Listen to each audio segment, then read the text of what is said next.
Hey learners, welcome to Ahmad Coaching, and I'm going to teach you today what is reflex arc. Reflex arc is a neural pathway. Neural pathway means that neurons are involved that controls an immediate involuntary response.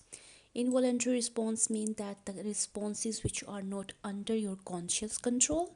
It happened very quickly and it happened even before you think about it. And this response is to a stimulus which is known as a reflex. So reflex, in other word, is a rapid involuntary response. So reflex arc is actually a pathway through which you perform involuntary response, a very quick involuntary response. The reflex comes from the rapid involuntary response, and arc is actually a curved line, which in this case is a curved neural pathway. Reflex arc allows the body to react quickly to certain stimuli without the need of conscious thoughts. If something happened and your body needs to perform a reflex action or reflex arc is involved, you will not think about that, but your body, it will react even before you are thinking. The only purpose is to protect the body or protect yourself from the harm.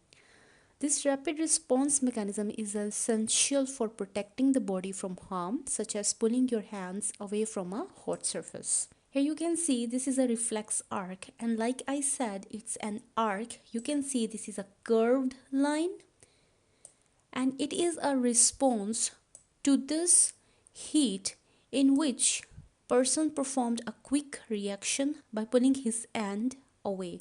So this is why it's called as reflex arc. Talking about the components of reflex arc, we have 5 different components involved, including receptor, sensory neuron, integration center, motor neuron, and effector. Reflex arc starts with the receptors. Receptors are the site where the stimulus is detected.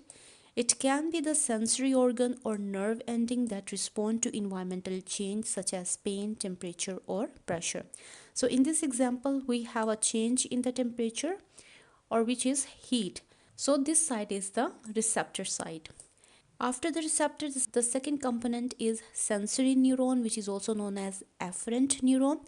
The sensory neuron is going to transmit the signals from the receptors to the central nervous system, which involves spinal cord in the case of reflex arc, or brainstem. From the receptors, the sensory neurons, they are going to take the signals to the central nervous system. The third part is the integration center, which is the central nervous system. It is located in the spinal cord or the brainstem, where the sensory neuron connect with the motor neuron, often through the interneurons. So here we have spinal cord where the interneurons are present. So sensory neurons, they are going to connect with the interneuron in the spinal cord, and the signals are sent to the motor neuron. The integration center processes the information and generate an appropriate response. The fourth component after the integration comes the motor neuron, which is known as afferent neuron. It carries the signals away from the central nervous system to the effectors such as muscles or gland. The last component of the reflex arc is an effector.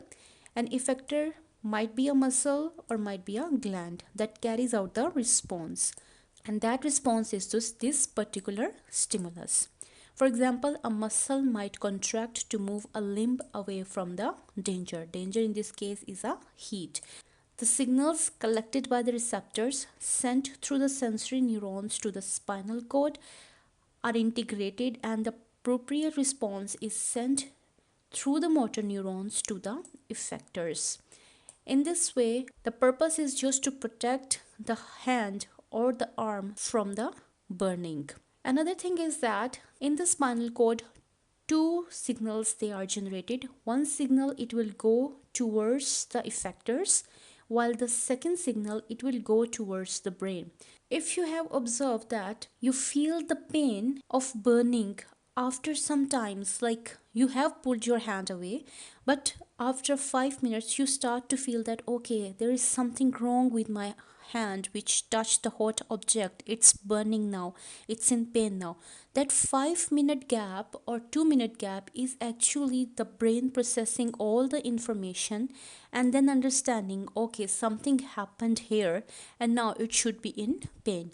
If there was no reflex action or there was no reflex arc involved, and the signals, instead of sending directly from the spinal cord to the effectors, if the body waited for the signals to go to the brain and then come back and then send to the effector, it would be very late for the hand to save itself. That is why there is an integration center in the spinal cord which is much quicker than the brain, and it sends the signals which is the first aid signals to protect yourself before the brain starts to process the information and think that what actually is going on. So this involuntary response in case of reflex arc protects the body by using the shortest or minimum pathway in the form of an arc so that it can protect the body from the harm. So that was all about the reflex arc. If you have any question related to this topic, you can ask me in the comment section. If this video was helpful to you, like it, subscribe to my channel, also share this video with your friends, and I will see you in the next video.